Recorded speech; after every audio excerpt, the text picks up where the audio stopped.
Sampurasun kanggo sadayana. Perkenalkan, nama Ibu Dida. Ibu sekarang yang mengajar bahasa Sunda kelas 7. Jadi untuk sekarang kita belajar bahasa Sundanya bareng Ibu ya. Untuk sebelumnya mungkin ada patohid. Nah, dari mulai sekarang sampai nanti ke depannya kita belajar bahasa Sundanya sama Ibu. Nama Ibu Dida. Oke. Pertama, Ibu ingin mengajarkan dulu undak usuk bahasa Sunda ke kalian. Undak usuk bahasa Sunda itu apa? Undak usuk bahasa Sunda itu tingkatan bahasa dalam bahasa Sunda yang digunakan sebagai acuan agar kita bisa menggunakan bahasa yang sopan, yang sesuai dengan peruntukannya. Jadi nanti ada beberapa tingkat. Nanti kalau kita bicara bahasa Sunda, kita gunakan sesuai dengan tingkatan atau undak usuk bahasa Sundanya. Pusing mungkin ya. Nah, oke, kita mulai aja untuk undak usuk bahasa Sunda atau kita singkat dengan UBS. Undak usuk bahasa Sunda nyaeta aturan atau tata krama nyarita bahasa Sunda supaya merenah jeung ngeunah kanu ngadenge. Nah, oke, Ibu translate ya. Jadi undak usuk bahasa Sunda itu adalah aturan atau tata krama bercerita atau berbicara dalam bahasa Sunda agar sesuai pada tempatnya dan enak untuk didengar. Maksudnya jadi ketika kita bicara kita harus sesuai dengan menggunakan kata-katanya harus sesuai dengan siapa kita berbicara. Oke. Di bahasa Sunda ada tingkatan bahasanya, ada 3 ya. Ada 3 tingkatan bahasa. Bahasa yang paling tinggi yaitu bahasa lemes atau bahasa sopan. Kalau dalam bahasa Indonesia bahasa halus. Lemes di bahasa Sunda itu halus ya. Bukan lemes karena nggak makan jadi lemes, enggak. Ya, di bahasa Sunda lemes itu artinya halus ya, lembut, sopan. Itu lemes, bahasa lemes atau bahasa yang sangat sopan. Yang kedua ada bahasa loma atau sedang. Tadi sopan, sekarang sedang, nggak sopan banget, nggak kasar juga gitu. Jadi di tengah-tengah atau disebut juga bahasanya bahasa loma. Loma itu artinya akrab. Jadi bahasanya ini biasanya dipakai untuk orang yang sudah akrab atau dalam tingkatannya ini tingkatan menengah ya. Sedang gitu, yang sedang. Dan yang ketiga itu ada bahasa kasar. Kalau bahasa kasar itu ya kasar gitu kan, tidak bagus atau tidak baik kalau kita gunakan ya.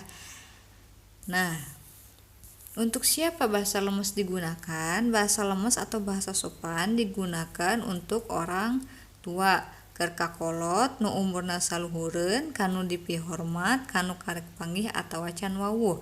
Jadi kalau Ibu translate ke bahasa Indonesia, ini bahasa lemes ini diperuntukkan kalau kita berbicara kepada orang yang lebih tua umurnya, kepada orang tua, kepada orang yang kita hormati, kepada orang yang baru dikenal atau belum akrab banget. Nah, kalau kita bicara kepada orang-orang yang Ibu sebutkan tadi, kita harus bicaranya bahasa yang lemes atau bahasa yang sopan ya. Kemudian yang kedua ada bahasa loma atau sedang tea.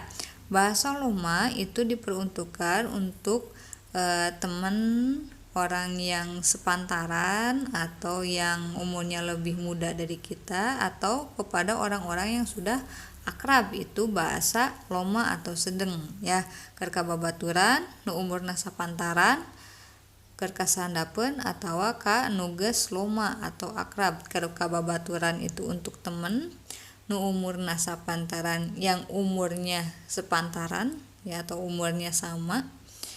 Kasahandapeun itu yang umurnya lebih muda dari kita. Ka anu geus loma atau akrab kepada orang yang sudah akrab, kepada orang yang sudah dekat ya. Dan yang ketiga ada bahasa kasar. Ini untuk siapa? Ini untuk binatang. Jadi kalau kalian berbicara dengan manusia gak boleh pakai bahasa kasar, karena bahasa kasar buat binatang aja. Nah, karena bahasa kasar untuk binatang, kita nggak akan bahas bahasa kasar ya. Kita akan bahas bahasa loma sama lemes aja.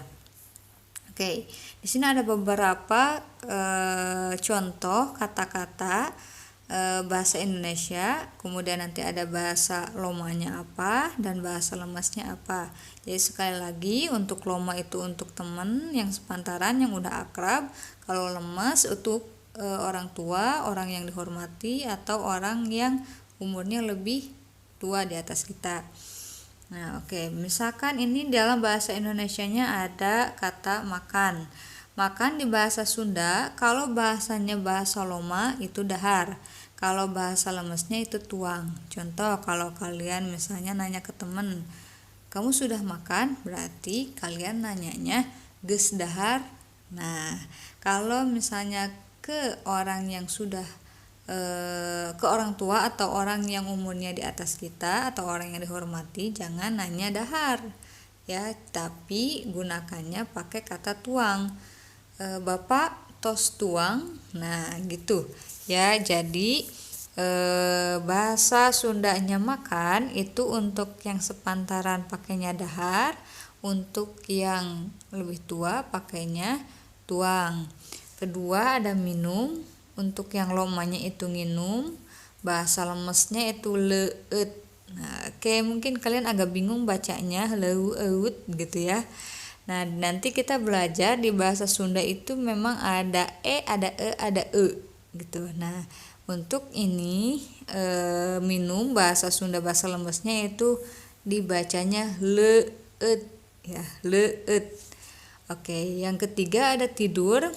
Bahasa lomanya itu sare, bahasa lemesnya kulem.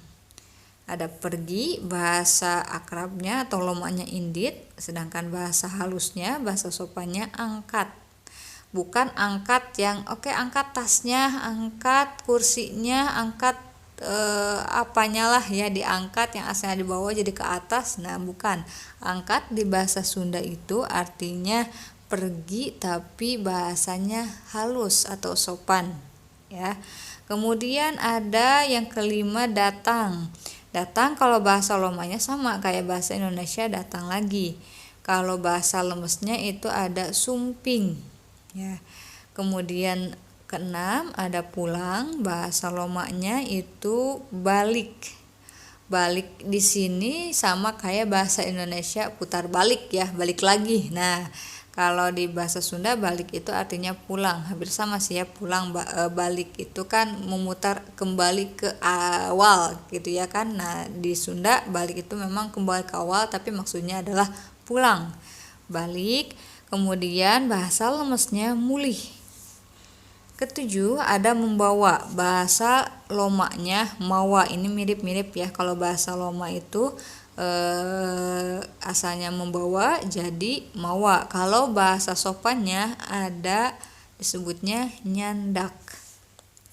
Kedelapan ada membeli, bahasa lomanya jadi meuli, dan bahasa lemesnya ngagaleuh. Kesembilan ada sakit, bahasa lomanya itu gering, dan bahasa lemesnya tedamang. Tedamang itu asal katanya dari kata tidak itu ente, damang itu artinya sembuh. Jadi tedamang itu kalau di bahasa Indonesia jadi tidak sembuh, artinya sakit gitu ya. Jadi sekali lagi, sakit bahasa lomanya itu gering dan bahasa lemesnya tedamang. Terakhir untuk sekarang ya, terakhirnya maksudnya bukan berarti cuma segini ada bahasa loma atau lemesnya, tapi untuk pembelajaran kita Ibu batasi 10 kosakata saja dulu. Yang ke-10 ada kata rumah, dalam bahasa lomanya itu imah. Nah, kalau bahasa lemesnya bumi. Kalau di bahasa Indonesia bumi itu planet kita ya. Nah, kalau di bahasa Sunda bumi itu rumah, tapi bahasanya lemes atau halus atau sopan. Oke. Silahkan kalian pelajari dulu, kalau bisa dihafalkan dulu bahasa Sunda luma dan lemesnya. Kalau belum hafal nggak apa-apa ya, dipelajari aja dulu, dipahami. Yang penting kalian paham antara bahasa luma dan bahasa lemes. Untuk pertemuan sekarang sekian dulu dari Ibu.